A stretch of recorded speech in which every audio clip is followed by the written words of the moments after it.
할렐루야, 반갑습니다. 사랑하는 전국에 있는 우리 성민교회 성도 여러분, 오늘 예배를 드리기에 앞서 그동안 동영상 올리지 못한 점 양해를 바라고 오늘 다시 이게 예배를 재개를 하게 되었습니다. 어쨌든 여러분들이 하나님의 형상과 모양을 알지 못함으로 하나님을 알지 못한 채 섬기는 가운데 있는데, 여러분들이 한번 하나님을 제대로 알므로 바른 진리 가운데에 하나님을 잘 섬기기를 예수 그리스도로 축복합니다. 아멘. 아멘. 그러면 새 생명 신앙 고백 가지겠습니다. 예수님은 누구십니까? 하나님은 한 분이시며 사람의 모양으로 하고 계시고 전능하셔서 천지 만물을 창조하신 분입니다. 그러므로 예수님은 여호와 하나님 아버지 전체가 다 하늘 이 땅에 내려오시어 마리아의 뱃속에서 사람이 되신 분이기 때문에 곧 아들이요 영존하신 아버지요 성령이십니다. 예수님이 하나님이시면서 사람이신 이유는 여호와 하나님이 직접 오셔서 사람이 되셨기 때문에 예수님과 아버지는 하나이시고 하나이신 예수 안에서 아버지는 하나님이시고 예수님은 하나님의 아들이십니다. 하나님이 사람이 되셔서 전 인류의 죄를 담당하셨기 때문에 믿는 자들의 죄가 깨끗게 된 것이요, 그 깨끗게 된 자들에게 십자가 못 박혀 죽으셨다가 3일 만에 부활하신 예수 그리스도께서 그리스도의 영으로 믿는 자 속에 들어오시어 믿는 자를 대신하여 사심으로 믿는 자들로 믿는 자 속에 계시는 그리스도의 영 때문에 하나님의 아들들이 되게 하신 분이 예수 그리스도입니다. 아멘.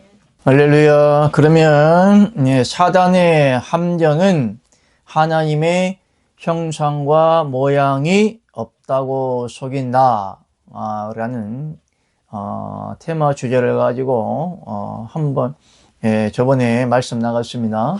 2번 우리 함께 읽겠습니다. 2번 시작. 구약의 선지자들이 여호와 하나님을 무수히 만났다. 영으로 하나님을 보고 산 자들도 있음을 알 수 있다.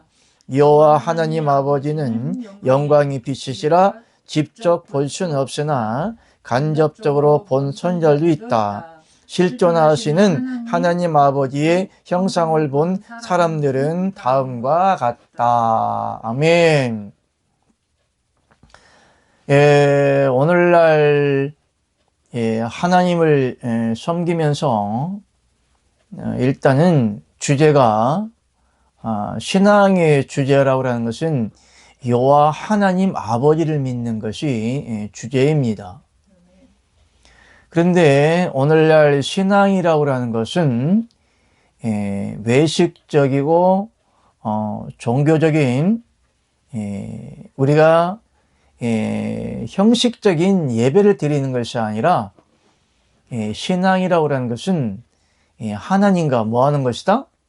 하나님과 동행하며 하나님과 함께 커뮤니케이션, 교제를 나누면서 하나님과 함께 사는 것을 신앙의 행위다, 신앙의 생활이다, 신앙의 삶이다, 이렇게 정의할 수가 있어요. 근데 여러분들이 지금껏 하나님을 만나면서 하나님과의 어떠한 매체를 통하여서 영적인 커뮤니케이션이 이루어졌는지 한 번쯤 검토해 보시기를 바랍니다. 할렐루야, 아멘. 그렇기 때문에 하나님을 만나고 하나님과 교제를 나누며 하나님과 함께 산다는 것은 하나님의 우리에게 주어주시는 성령의 영적 속성 전제하에서만 우리가 하나님과의 영적 교통 과정과 삶을 살 수 있다는 것을 여러분들이 잘 아시기를 예수 그리스도 이름으로 축복합니다. 할렐루야. 아멘.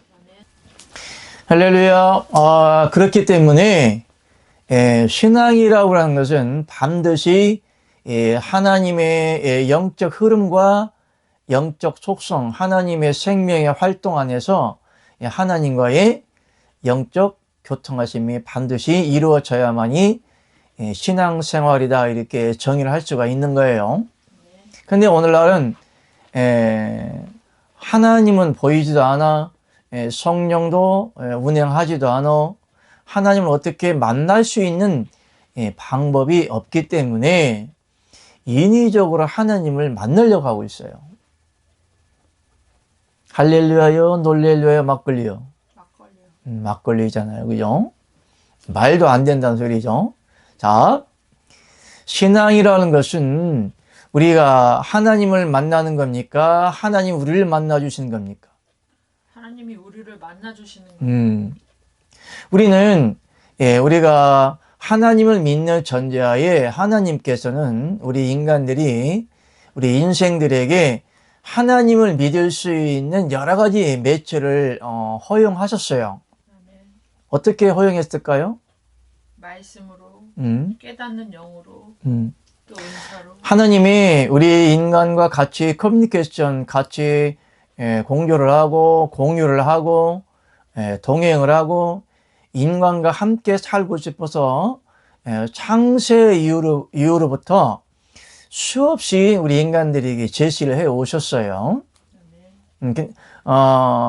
에덴 동산에 아담과 하와를 만드시고 아담과 하와를 방치한 것이 아니라 아담과 하와와 대화도 나누시고 환상으로도 보여주시고 음성도 들려주시고 하나님과의 영적인 대화가 이루어졌던 거예요. 이것이 하나님과의 영적 커뮤니케이션, 같이 공유를 하고 같이 공조를 하고 같이 삶을 살아가는 신앙의 시작이었던 겁니다. 그 후에 아담과 하와가 선악과를 따먹고 원죄, 오늘날 여러분들이 등에 짊어지고 사는 그 원죄의 짐을 우리 인생들에게 하와가 선악과를 따먹고 남편인 아담에게도 줌으로 그 원죄로 인하여서 오늘날 우리 인생들에게 원죄의 짐을 남겨준 겁니다. 여러분들이 원치 않든 그 원죄의 짐을 가지고 우리 인생들로 태어났는데 그 원죄 문제가 해결되지 아니하면 하나님과의 온전한 교제가 이루어질 수가 없기 때문에 하나님께서 원죄로 인한 그 죄의 담을 헐기 위해서 예수 그리스도를 통한 하나님과 영적 통로를 열어주신 겁니다. 예수 그리스도를 통한 하나님과의 영적 교제가 이루어질 수 있는 교두보를 확보해 주신 것이 하나님의 은혜요 선물이다 그렇게 생각하시면 됩니다. 합시다. 은혜란 거저 먹는 것이다. 할렐루야. 은혜란 공짜다. 날로 먹는다. 이렇게 생각하시면 되는 거예요. 날로 먹는 거예요? 우리 인생들이 은혜를 거저 받기 위해는 그만한 엄청나 큰 대가를 하나님이 예수님의 십자가 사건을 통하여 치루어 주셨기 때문에 아무리 여러분들이 하나님의 은혜를 거저 받는다 할지라도 그것을 너무나 속단적으로 생각하시면 안 됩니다. 신앙이라고 하는 것은 영적 매체를 통해서 하나님께서 우리 인생에게 수없이 만나 주시려고 수많은 영적 제시를 해왔고 대시라고 해야 되나요? 러브콜을 해왔다고 해야 되나? 전문용어로? 네. 러브콜. 우리 인생들과 살고 싶어서 수없이 하나님이 러브콜을 해오셨던 거예요. 아담과 하와가 선악과를 먹고 원죄를 우리 인생들에게 물려주셨다 할지라도 수없이 우리 인생들에게 찾아오셔서 교제를 해오셨던 거예요. 가인과 아벨 아시죠?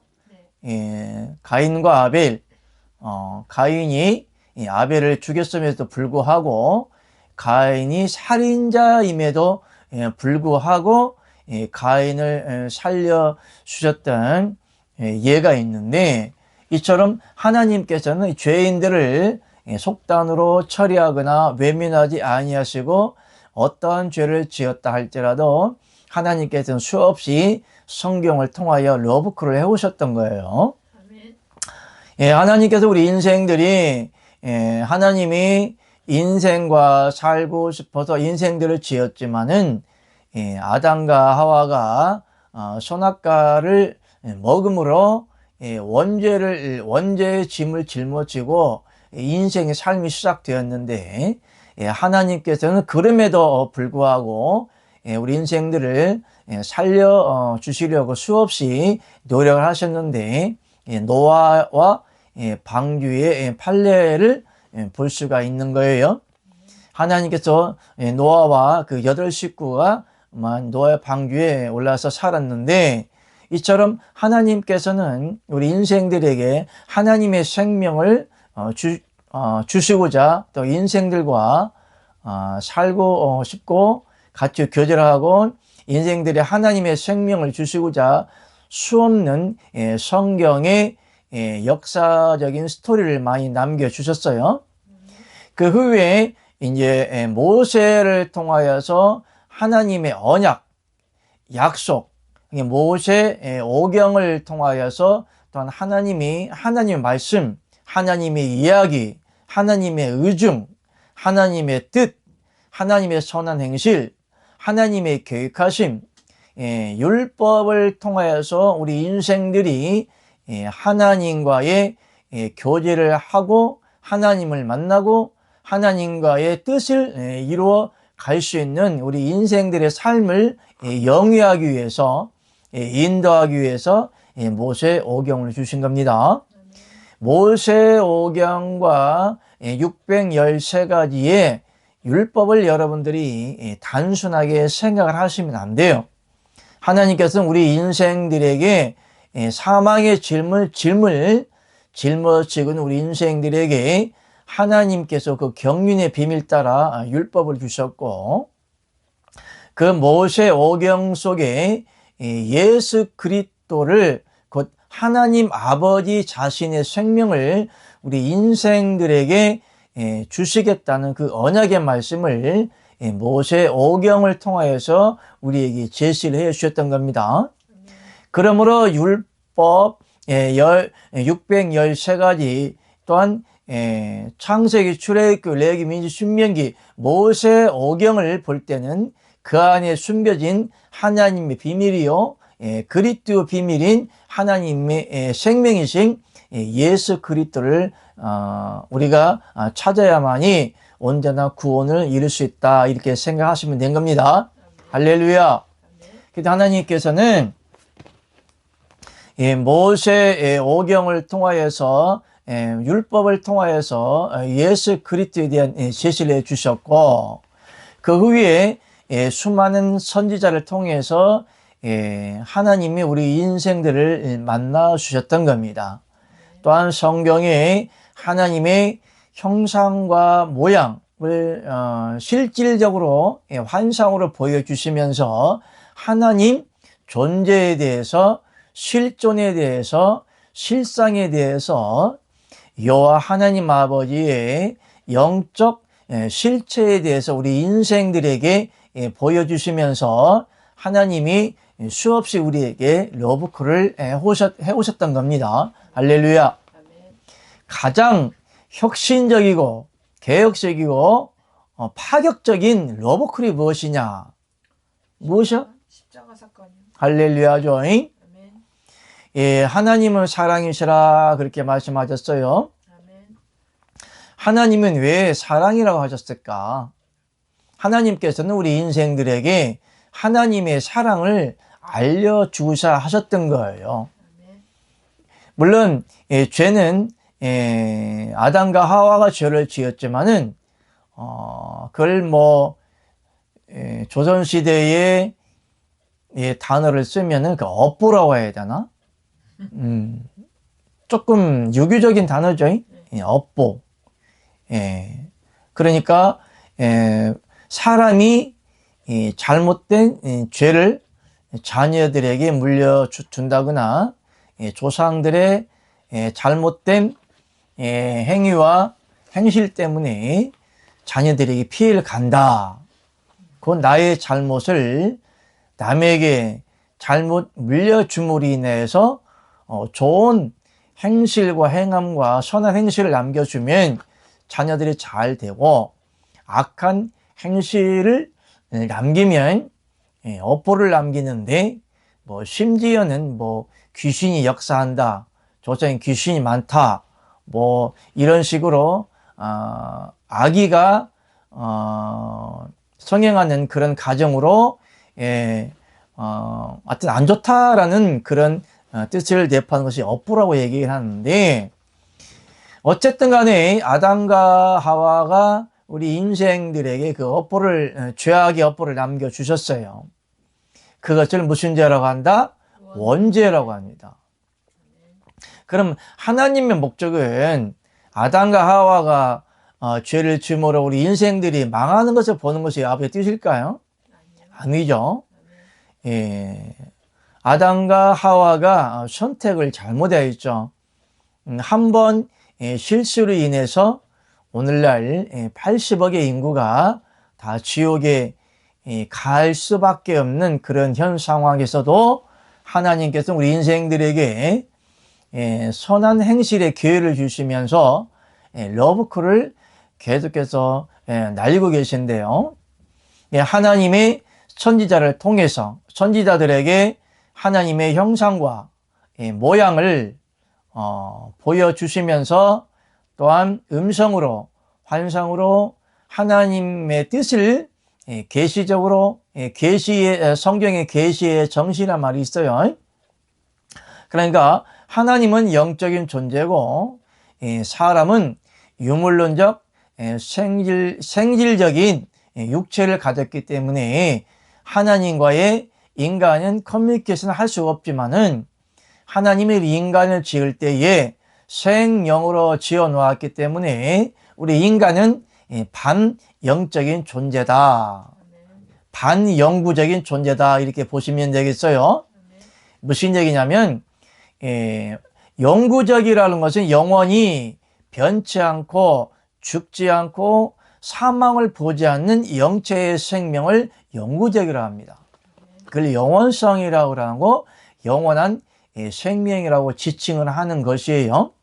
그러나 우리 인생들은 왜 반영구적이냐?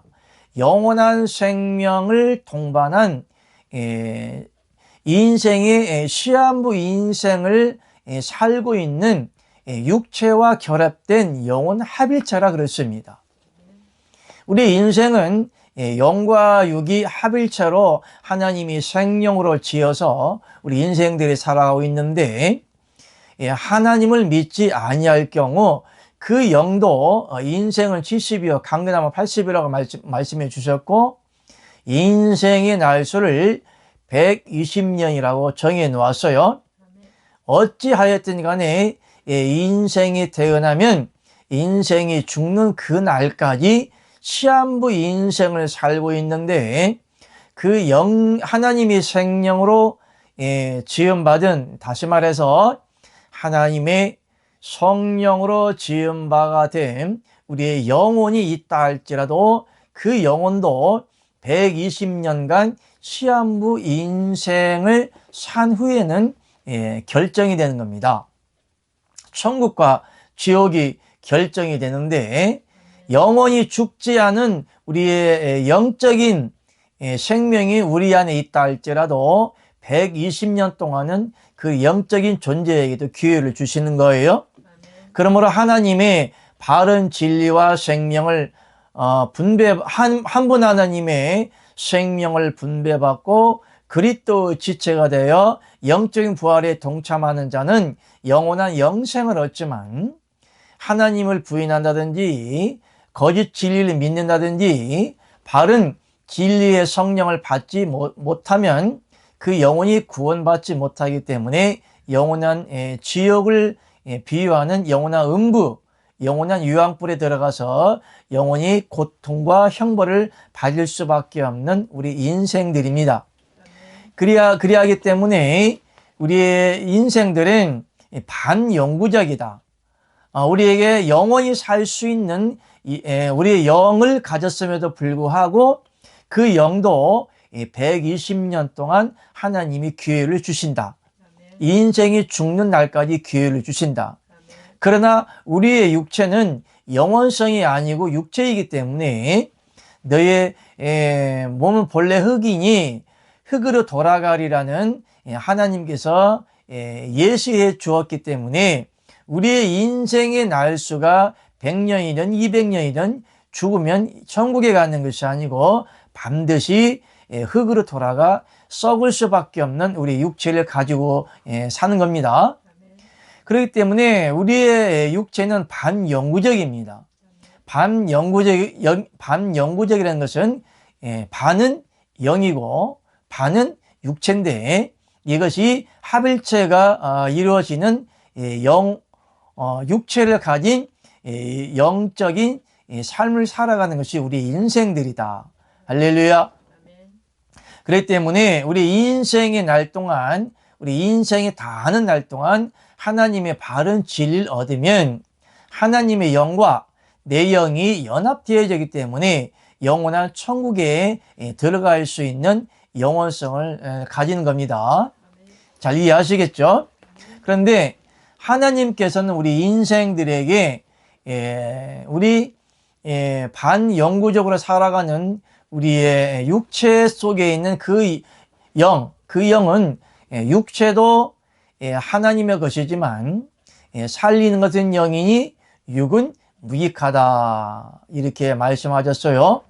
그러므로 하나님이 우리 인생들에게 러브콜을 보내시면서 하나님의 생명과 사랑을 자꾸 제시를 하시는 것은 우리 육체를 구원하기 위함이 아니라 우리 안에 있는 영체, 곧 하나님의 생명, 하나님의 성령으로 지음받은 우리의 영을 살리기 위해서 러브콜을 하신 겁니다. 우리 인생들에게 생영으로 코에 생명을 불어넣으심으로 우리 인생을 창조하셨어요. 그 생영이라는 것은 살아있는 영인데 육체도 살아있고 우리 안에 있는 그 영체도 살아있는 하나님의 영속성의 형체를 가진 영입니다. 다시 말하면 사람의 영입니다. 그렇기 때문에 사람을 일컬을 때 영혼이라는 이런 단어를 사용하게 되는데 영이라고 하는 것은 전능하신 여호와 하나님 아버지의 생영으로 지음받은 사람의 형체를 하고 있는 영을 갖다가 영이라고 합니다.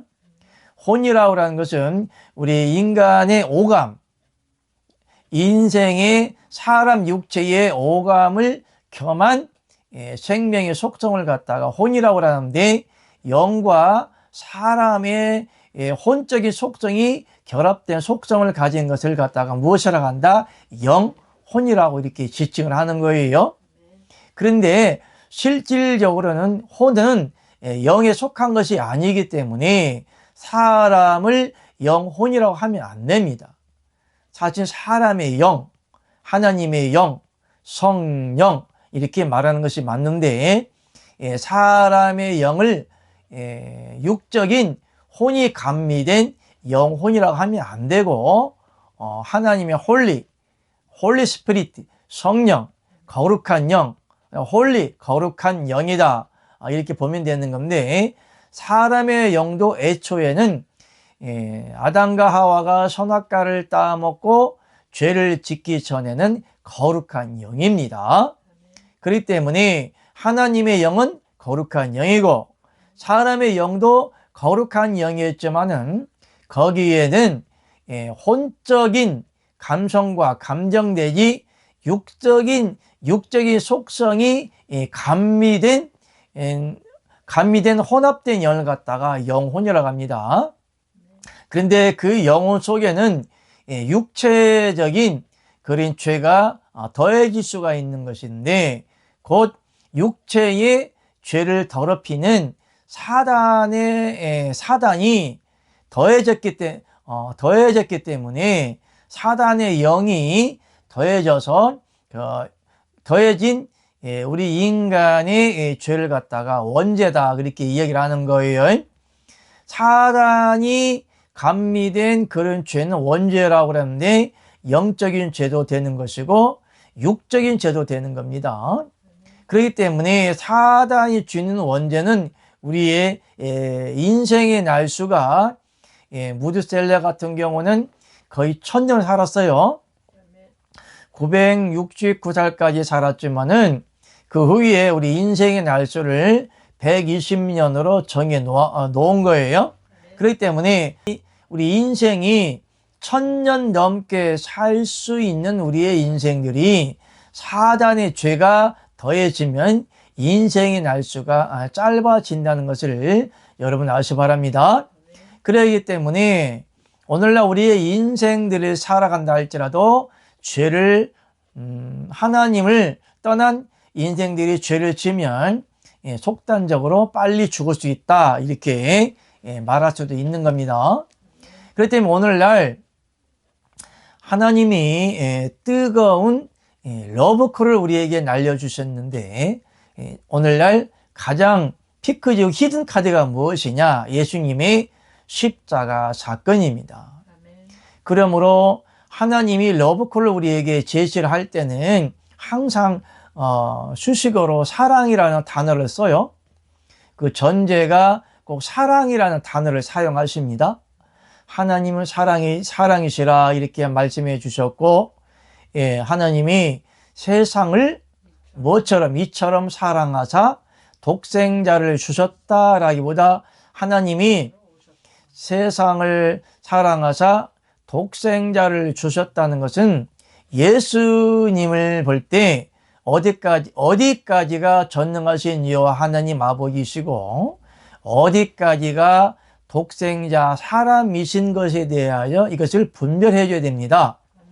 예수님이 전능하신 여호와 하나님 아버지이시면서도 사람이신 예수님이셨어요.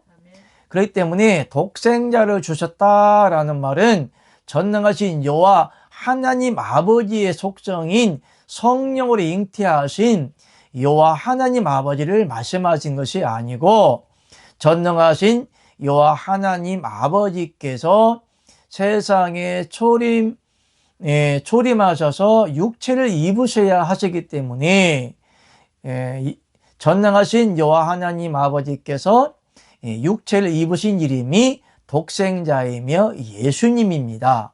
할렐루야. 예수라는 이름은 사람이라는 이름, 그리스도라는 이름은 기름 부음이라는 뜻이고, 성령이라는 뜻을 말할 때 그리스도라고 말합니다.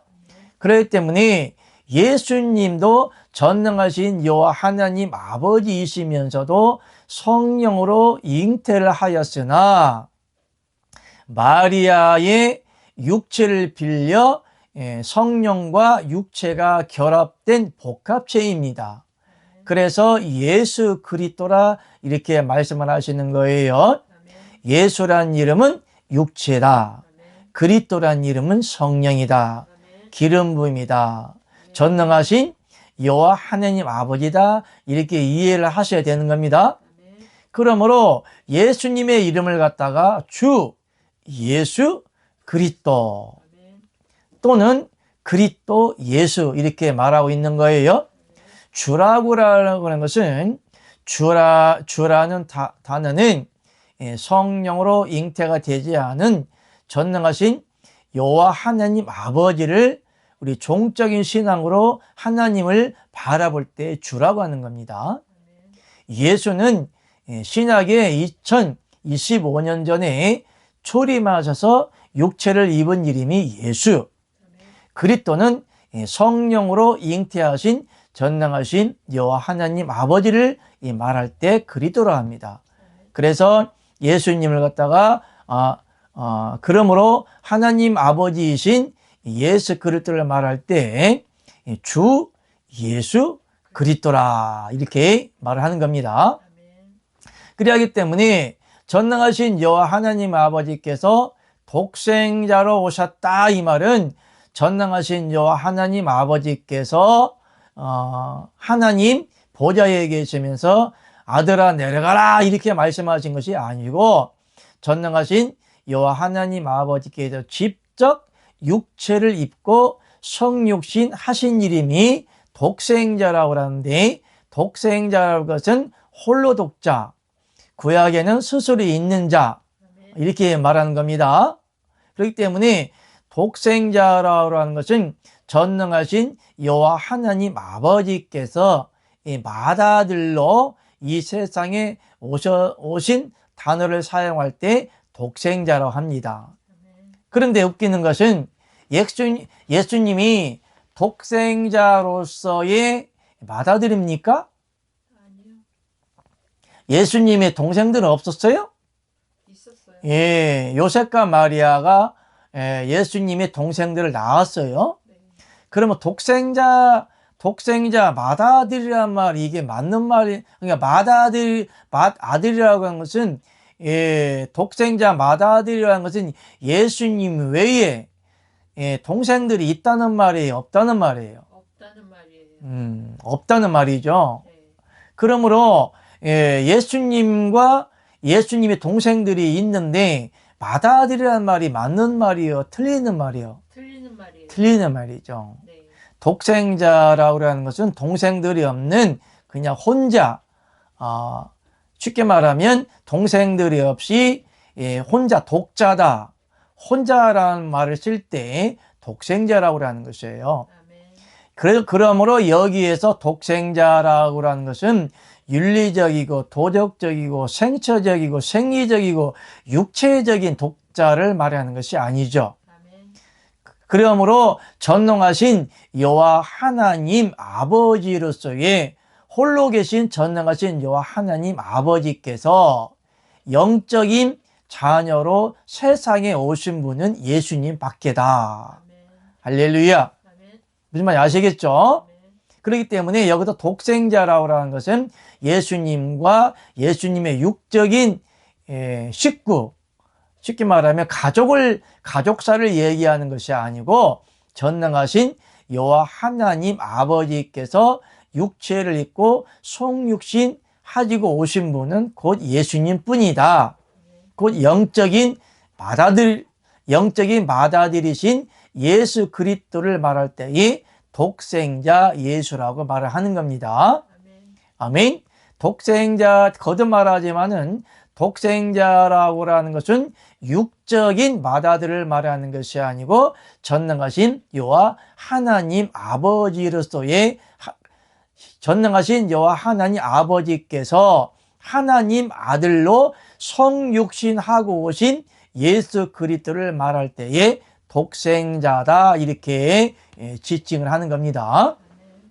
그렇기 때문에 전능하신 여호와 하나님 아버지께서 예수 그리스도의 모습으로 세상에 성육신 하신 것은 하나님 아버지의 러브콜이다.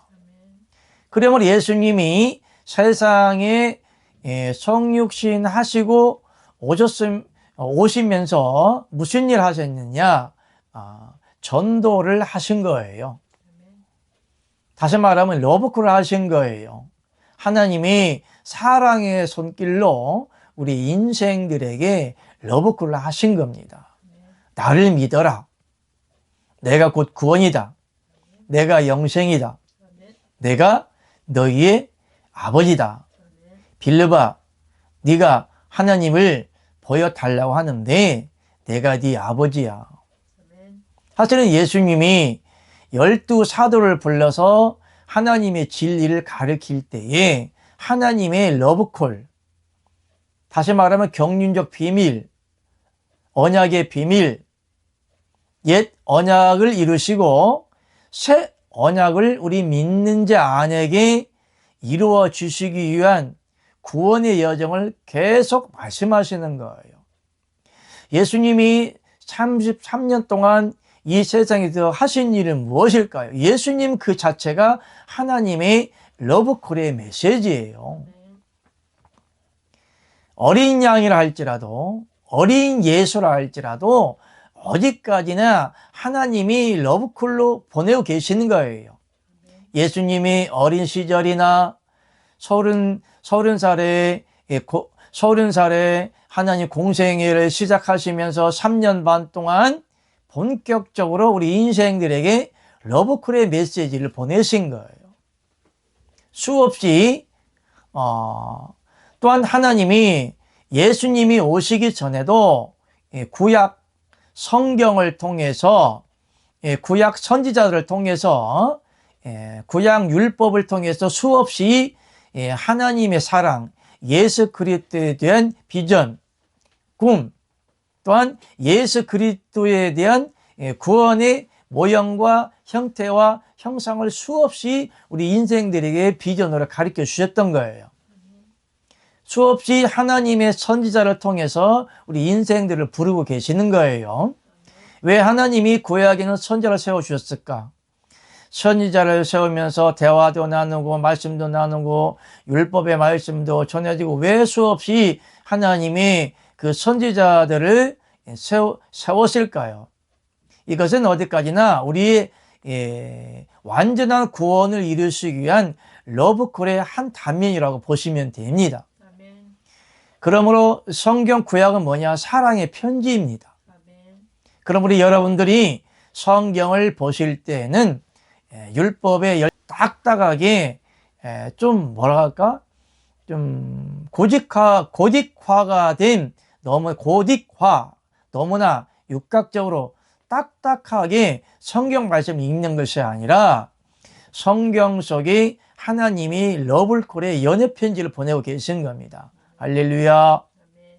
그렇기 때문에 성경을 읽을 때는 너무나 고딕적으로 읽지 마시고 하나님의 사랑의 편지, 예수 그리스도에 대한 메시지, 하나님의 경륜에 대한 비밀, 그리스도에 대한 비밀, 사랑의 비밀을 통하여 우리 인생들에게 사랑의 편지를 보내셨다 이렇게 생각하시고 즐거운 마음으로 예수 그리스도를 성경을 통해서 하나님 찾기를 바랍니다. 할렐루야. 근데 하나님이 여러 가지 비유와 상징적으로 또한 역사적으로 또한 문자적으로 영적으로 성경 말씀을 기록해 놓으셨는데 하나님의 영이 아니고서는 하나님의 비밀의 말씀을 이해할 수가 없습니다. 그렇기 때문에 여러분들이 이 성경을 보실 때에는 기도하는 마음으로 하나님이 성경을 열어주시는 마음으로 영적으로 하나님의 비밀의 말씀을 대하는 마음으로 성경을 읽으시기 바랍니다. 할렐루야. 그러하시면 반드시 하나님께서 여러분들의 영의 눈을 여실 수가 있는데 여러분들을 영적으로 지어놓았기 때문에 영의 눈을 여셔서 성경을 보게 하시고 깨닫게 하여 주신 겁니다. 할렐루야. 그렇기 때문에 하나님께서는 아브라함도 만나주시고 이삭도 만나주시고 야곱도 만나주시고 아브라함과 이삭과 야곱과 모세와 이사야라든가 호세라든가 아모스라든가 다니엘 선지자라든가 사무엘 선지자들에게 수없이 하나님의 러브콜 메시지를 보내주고 계시는 거예요. 그러면 하나님이 러브콜 메시지를 보내주실 때에는 하나님의 음성으로 또한 문자로 또한 인생이 이해할 수 없는 계시로 보여주시기도 합니다. 심지어는 하나님께서 벽에다 손가락으로 글씨를 쓰십니다. 기억하시나요?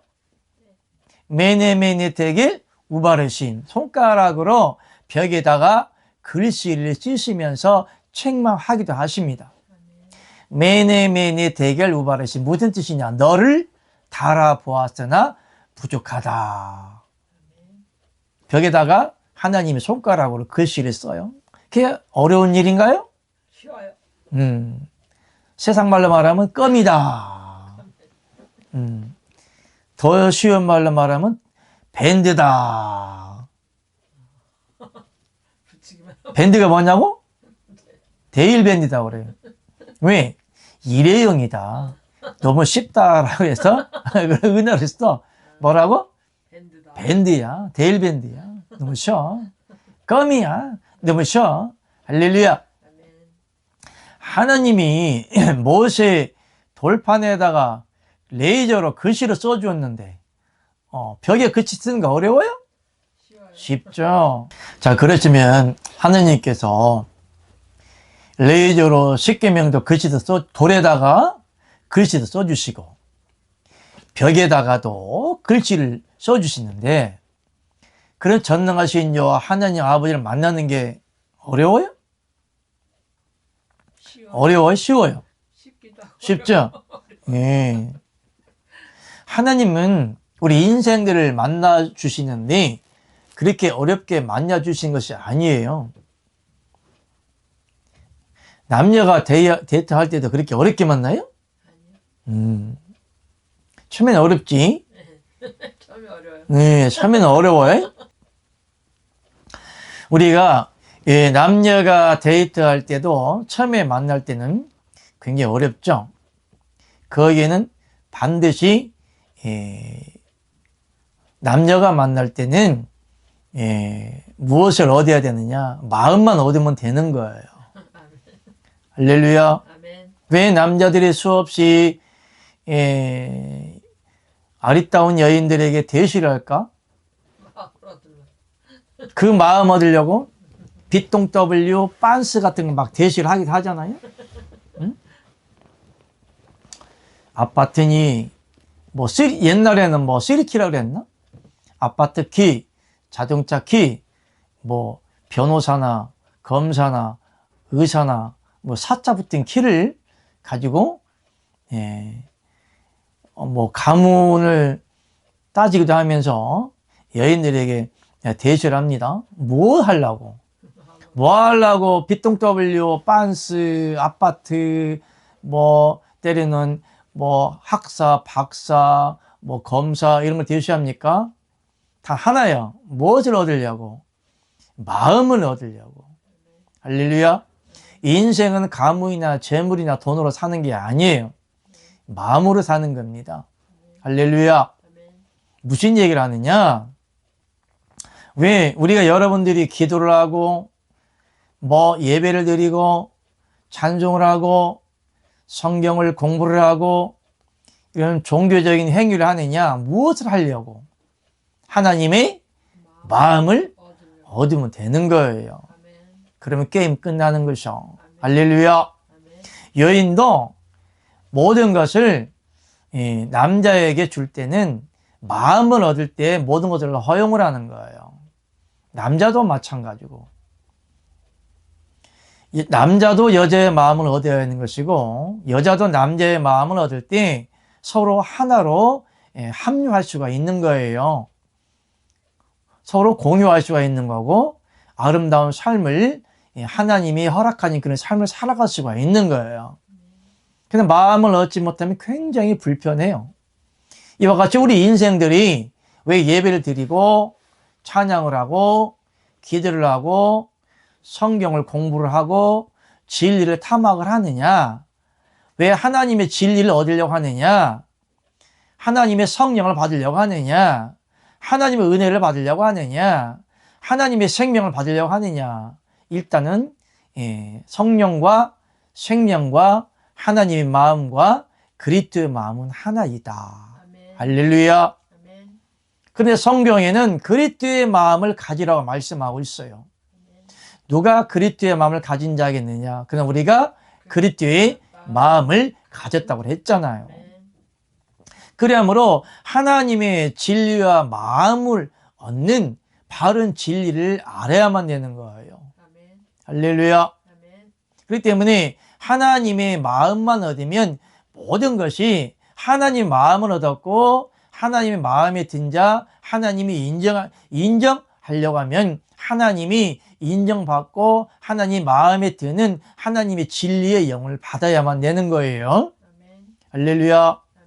할렐루야지. 그렇기 때문에 여러분들이 하나님의 마음을 얻으려면 첫째, 하나님의 경륜의 비밀을 알아야 돼요. 그리고 한 분 하나님의 생명을 분배를 받아야 되는 것이고, 그 다음에 여러분의 영과 하나님의 영이 연합되어지는 바른 그리스도의 진리를 깨달아야 되는 겁니다. 그리고 한 분 하나님을 바로 알아야만이 하나님의 마음을 얻을 수 있는 거예요. 그런데 남녀가 서로 마음을 얻기 위하여 데이트를 하다가 또 문제가 애프터가 생길 수가 있어요. 무슨 얘기냐? 남녀가 교제를 하다가 상대방의 비밀이, 과거의 비밀이 드러날 수가 있어요. 그런데 남자가 윤리적으로 문란한다든가 여자가 성적으로 문란하는 것이 밝혀졌을 때는 서로 마음을 얻을 수가 없는 거예요. 어디까지나 남녀 관계에 있어서의 육적인 순전함, 순정, 거룩함이라고 할 수는 없지만은 순수함, 정결, 성결을 전제하에 남녀의 교제가 이루어지는 거예요. 이와 같이 하나님과의 교통과 교제는 첫째 위에부터 내려온 것은 성결이라고 말씀하고 있어요. 하나님이 우리에게 내가 거룩하니 너희도 거룩하라 이렇게 말씀을 주고 계시는 거예요. 그럼 우리 인생들이 어떻게 거룩해 줄 수가 있냐? 옛사람 아담의 몸으로서는 어떠한 노력으로도 거룩해 줄 수가 없는 거예요. 하나님 우리 인생들이 내가 거룩하니 너희도 거룩해라 이 말은 인간이 거룩해 줄 수 있는 방법 하나밖에 없어요. 하나님께서 우리 인생들의 영이 거룩해질 수 있는 하나님의 영을 우리 안에 넣어주는 방법밖에 없는 거예요. 하나님의 생명이 성령은 그 자체가 성령이라고 하는 것은 하나님 아버지의 생명의 본질이기 때문에 거룩한 영이에요. 그래서 성령을 영어로 말할 때 홀리 스피릿이라고 합니다. 홀리라는 말은 거룩하다는 뜻이에요. 스피릿은 영이라는 뜻이에요. 거룩한 영이다. 그래서 홀리 스피릿 이렇게 말하는 거예요. 하나님 자체가 거룩성입니다. 하나님의 영 자체가 거룩성이고 성령 자체가 거룩성이고 예수 그리스도 자체가 거룩성인 거예요. 내가 거룩하니 너희도 거룩하라. 우리의 인생을 가지고는 절대 거룩해질 수 없는 거예요. 너희의 본래 아비는 뭐라고 전제하에 인생 말합니까? 마귀라는 수식어를 붙여요. 우리 인생은 마귀다. 너의 본래 아비는 마귀다. 우리의 본래 아비라는 수식어, 그러니까 아비라는 아버지라는 수식어를 붙여주면서 너의 아버지가 마귀이기 때문에 너희 본인들도 너의 육체의 본질은 너희들도 마귀 새끼다. 이렇게 이야기를 하는 거예요. 너희 아버지가 개이기 때문에 새끼인 우리도 개새끼다. 이렇게 얘기를 하는 겁니다. 개새끼 요가 아니에요. 사람도 새끼다라는 그런 단어 속에는 아버지의 아들이다, 자녀다, 그 속된 가족이다 할 때 새끼라고 합니다. 사람 새끼야. 그런데 개라는 이미지는 안 좋은 이미지를 갖다가 개라는 속어를 붙여서 개새끼다. 원래 사람 새끼요. 할렐루야. 동물 새끼다. 욕이요? 강아지 새끼다. 욕이요? 욕 아니요. 병아리 새끼다. 욕이요? 아니요. 닭 새끼다. 욕이요? 아니요. 쥐 새끼다. 욕이요? 아니요. 그러니까 그 쥐라는 속어, 그런 단어 속에 얄싹하고 숨고 갉아먹는 그런 속어들이 함유되어 있기 때문에 우리 인생을 갖다 쥐새끼 같다. 또 머리가 잔꾀가 많다. 여우 새끼다. 그렇게 얘기를 하는 거예요. 여우가 지혜가 있나 보지? 여우 새끼다. 그렇게 얘기하는 거고. 개는 좀 우리 인간 눈에 보여질 때는 음란의 속성으로 보여지잖아요. 아무 데서나 막 붙기 때문에 개다 그러면은 더럽다, 음란하다, 음욕이 있다. 그래서 저 새끼는 개새끼야 라고 욕을 하는데, 원칙적으로 개새끼가 여기다 아니다. 아니다. 여기 아니야. 무슨 말이다. 전에 얘기했죠? 미친년 여기 이다 아니다. 아니다. 아니다. 저번에 얘기했죠? 미친년. 끝까지 도달하는 이 인생을 갖다 미친년, 미친놈, 미친년. 여기 아닌데 꼭 요거를 사용해요. 개새끼도 여기다 여기 아니다. 아니다. 여기 아닌데 왜 자꾸만 개새끼 나오냐? 뭐하다 개새끼 나오겠지?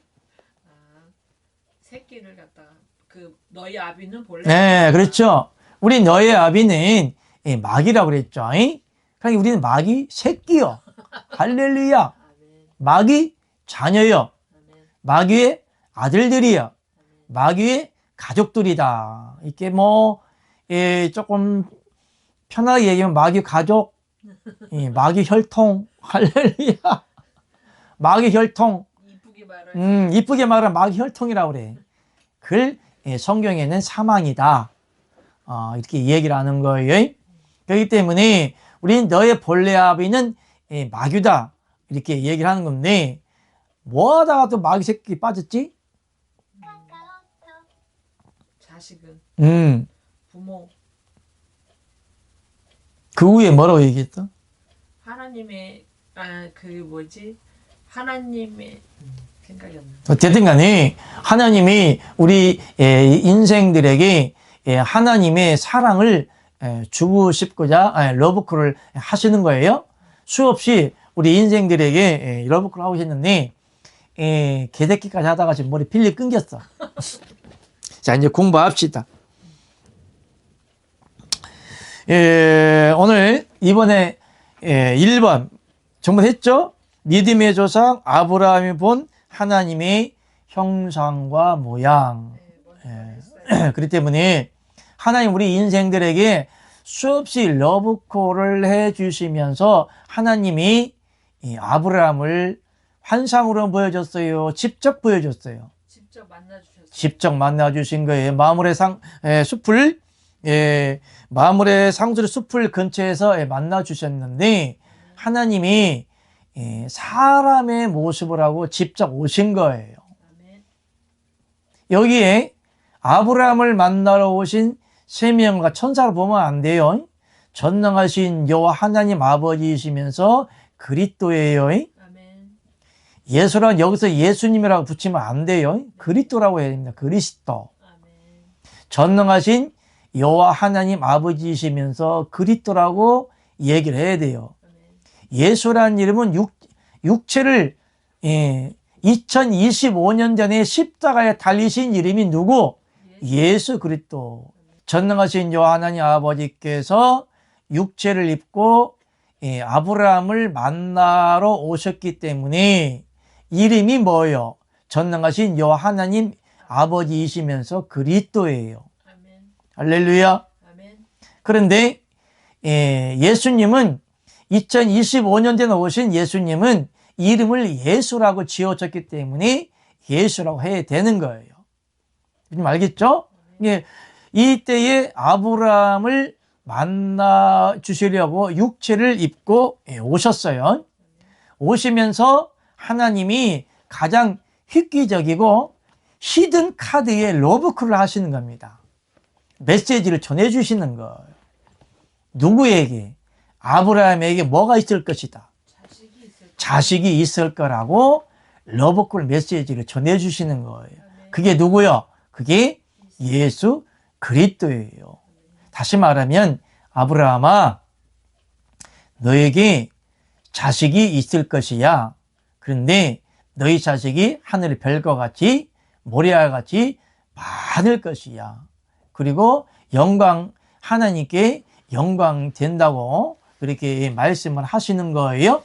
근데 이 아브라함의 족보를 통하여 아브라함의 하나님, 이삭의 하나님, 야곱의 하나님을 통하여 언약의 자녀를 주신다고 말씀하고 계세요.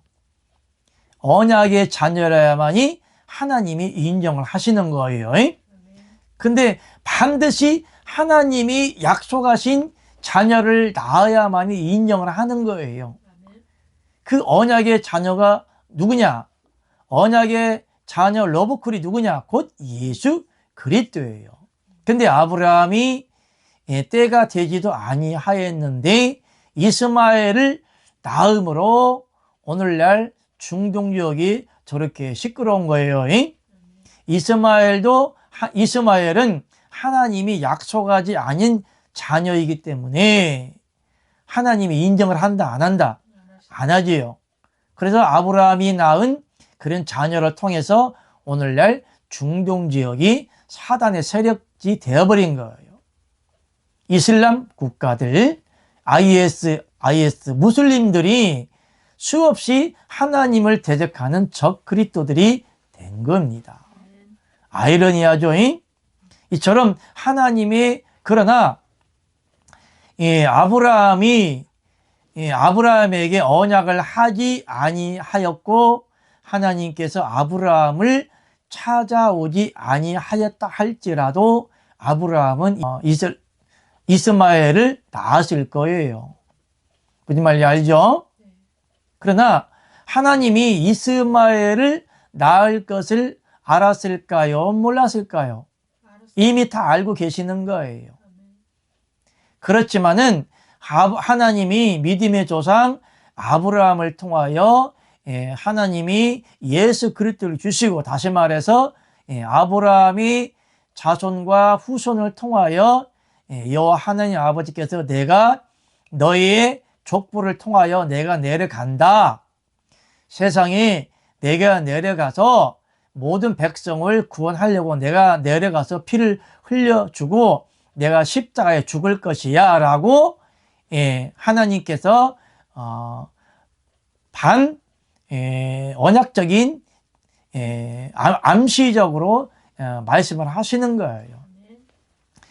전능하신 저 하나님 아버지께서 사람의 육체를 입고 와서 아브라함에게 언약을 할 때는 하나님이 내가 너의 족보를 통해서 내가 세상에 내려가서 피를 흘려 주실 거야, 줄 거야 라고 언약을 하는 겁니다.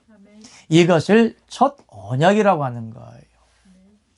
성경에 예수 그리스도에 대한 예표, 모형, 비유, 상징적인 말씀을 갖다가 뭐라고 한다?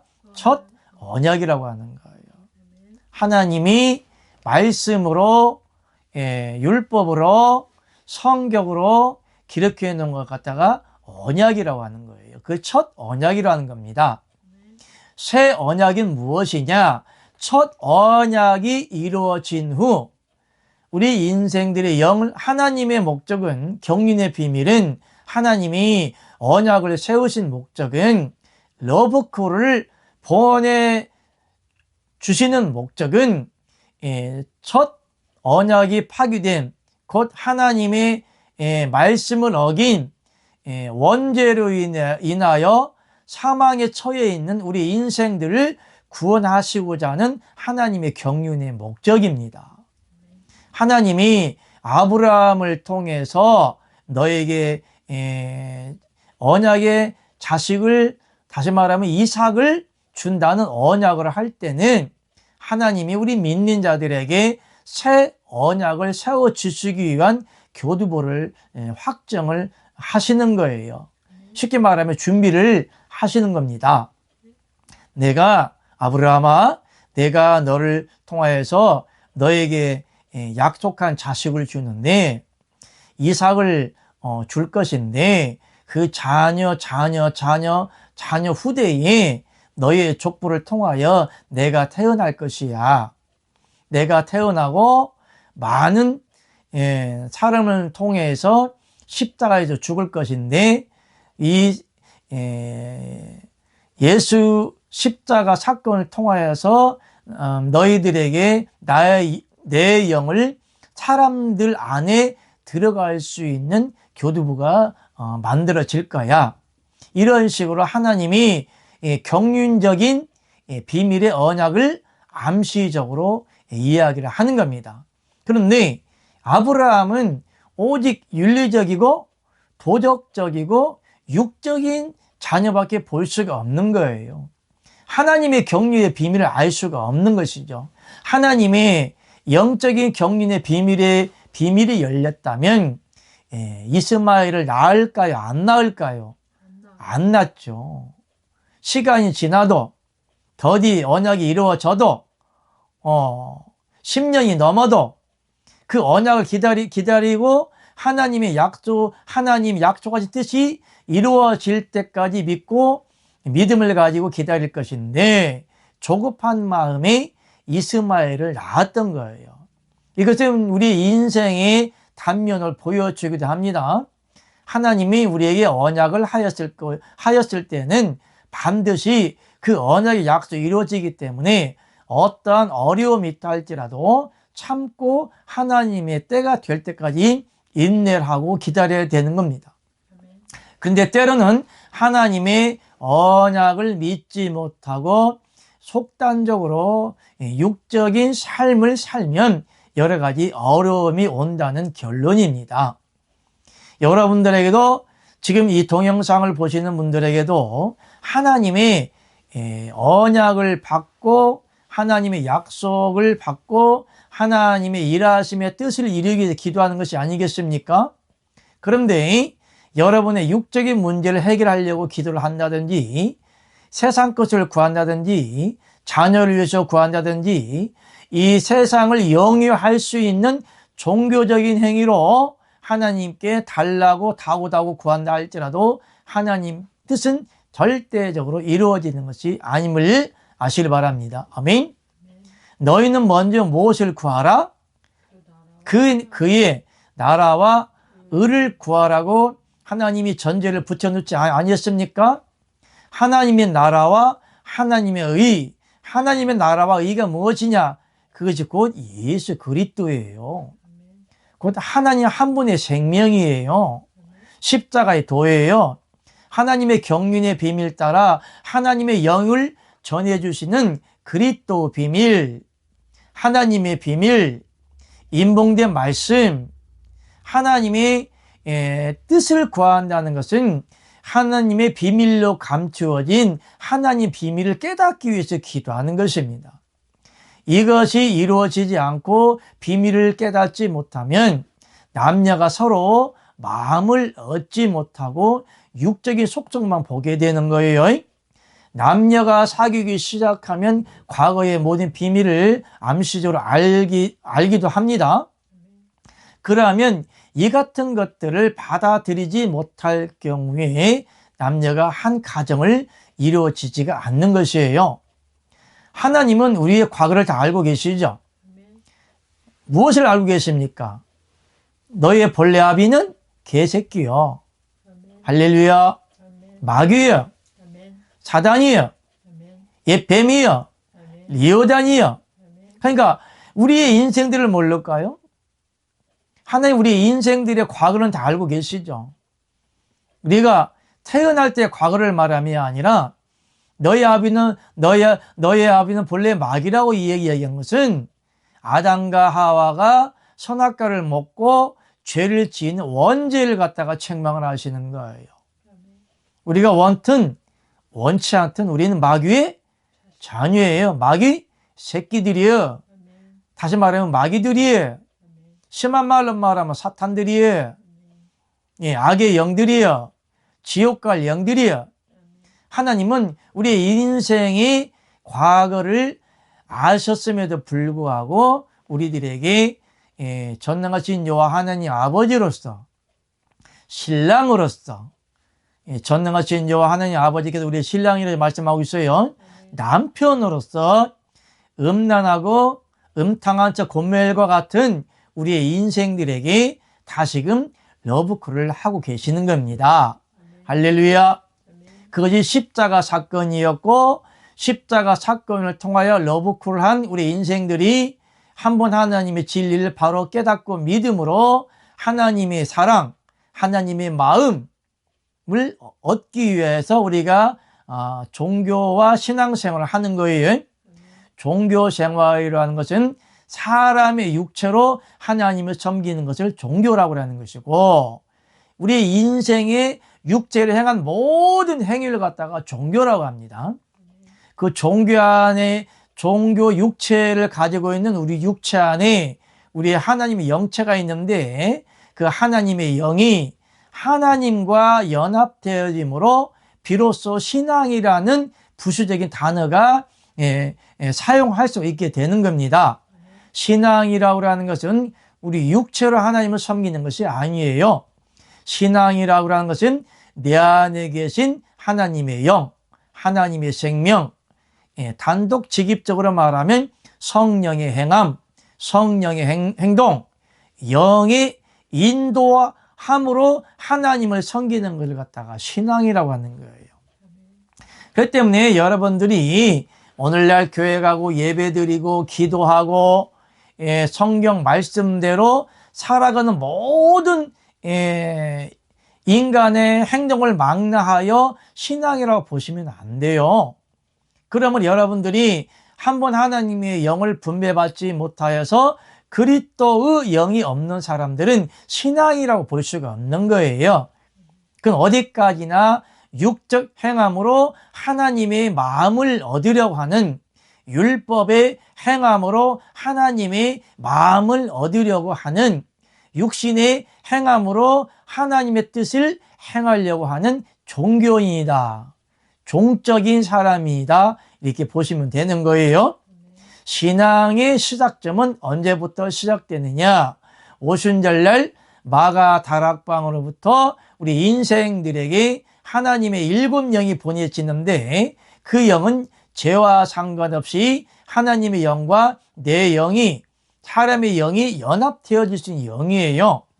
그 영과 하나님의 영과 내 영이 연합되어졌을 때에 영으로 인도함을 받는데, 곧 영의 인도함 따라 우리 인생들이 살아가시는데, 이것을 갖다가 무엇이라고 한다? 신앙이라고 정의하는 거예요.